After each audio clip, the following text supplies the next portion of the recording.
شروع اللہ کے نام سے جو بڑا مہربان نہایت رحم فرمانے والا ہے۔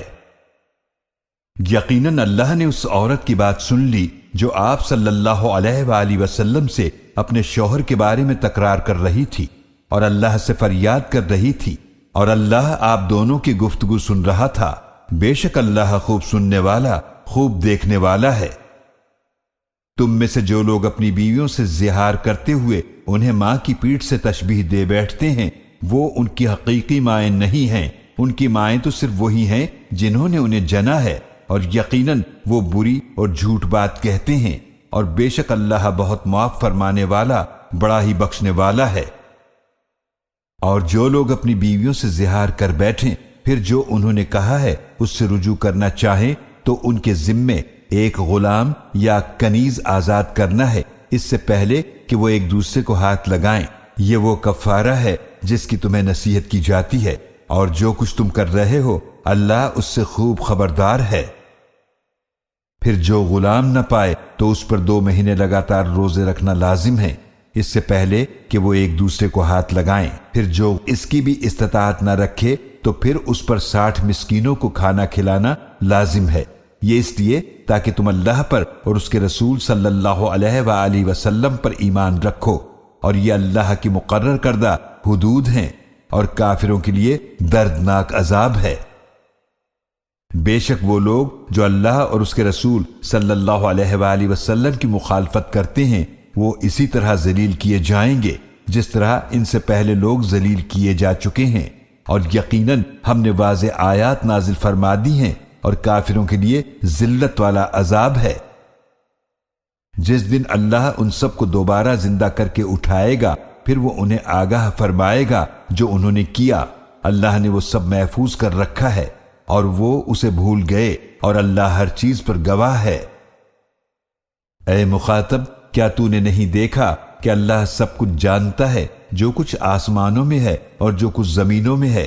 کہیں بھی 3 آدمیوں کی کوئی سرگوشی نہیں ہوتی مگر وہ اللہ ان کا چوتھا ہوتا ہے، اور نہ ہی 5 کی سرگوشی ہوتی ہے مگر وہ ان کا چھٹا ہوتا ہے، اور نہ اس سے کم ہوتے ہیں اور نہ زیادہ مگر وہ ان کے ساتھ ہوتا ہے، جہاں کہیں بھی وہ ہوتے ہیں۔ پھر وہ قیامت کے دن انہیں آگاہ فرما دے گا جو کچھ انہوں نے کیا، بے شک اللہ ہر شے کو خوب جاننے والا ہے۔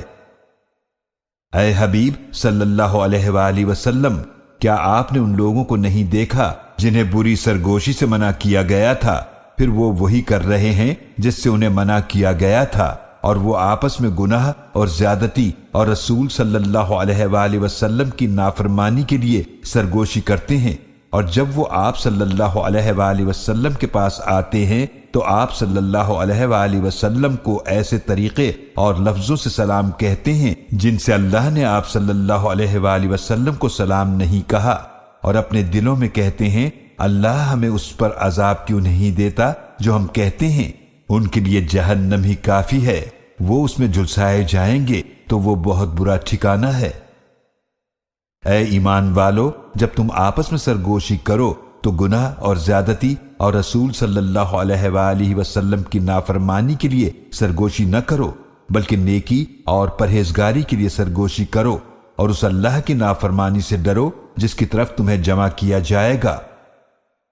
بری سرگوشی تو شیطان ہی کی طرف سے ہے تاکہ وہ ایمان والوں کو غمگین کرے، اور وہ اللہ کے اذن کے بغیر انہیں کچھ بھی نقصان نہیں پہنچا سکتا، اور ایمان والوں کو اللہ ہی پر بھروسہ کرنا چاہیے۔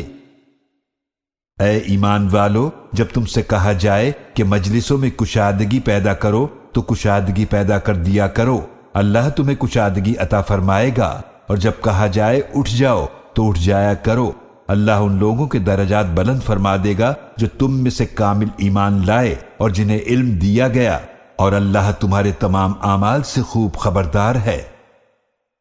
اے ایمان والو، جب تم رسول صلی اللہ علیہ وآلہ وسلم سے سرگوشی کرو تو اپنی سرگوشی سے پہلے صدقہ پیش کرو، یہ تمہارے لیے زیادہ اچھا اور بہت پاکیزہ ہے۔ پھر اگر تم صدقے کے لیے کچھ نہ پاؤ تو بے شک اللہ بڑا ہی بخشنے والا، نہایت رحم فرمانے والا ہے۔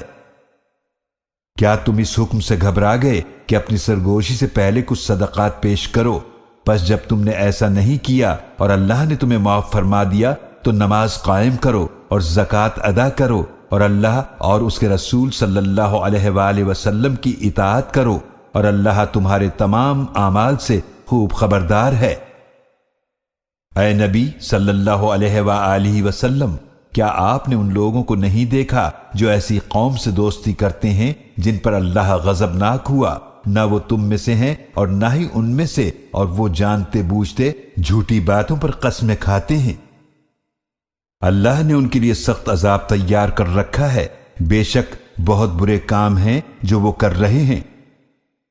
انہوں نے اپنی جھوٹی قسموں کو ڈھال بنا لیا ہے، پھر دوسروں کو بھی اللہ کی راہ سے روکتے ہیں تو ان کے لیے نہایت ذلت والا عذاب ہے۔ ان کے مال اور ان کی اولاد اللہ کے عذاب کے مقابلے میں ہرگز کچھ بھی کام نہ آئیں گے، وہی اہل دوزخ ہیں، وہ اس میں ہمیشہ رہنے والے ہیں۔ جس دن اللہ ان سب کو زندہ کر کے اٹھائے گا تو وہ اس کے سامنے بھی ایسی قسمیں کھائیں گے جیسے وہ تمہارے سامنے قسمیں کھاتے ہیں، اور وہ گمان کریں گے کہ وہ کسی اچھی شے دلیل پر ہیں۔ آگاہ ہو جاؤ، یقیناً وہ جھوٹے ہیں۔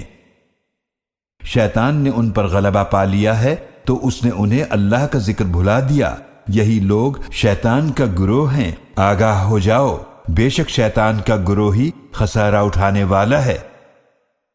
بے شک جو لوگ اللہ اور اس کے رسول صلی اللہ علیہ وآلہ وسلم کی مخالفت کرتے ہیں وہی ذلیل ترین لوگوں میں سے ہیں۔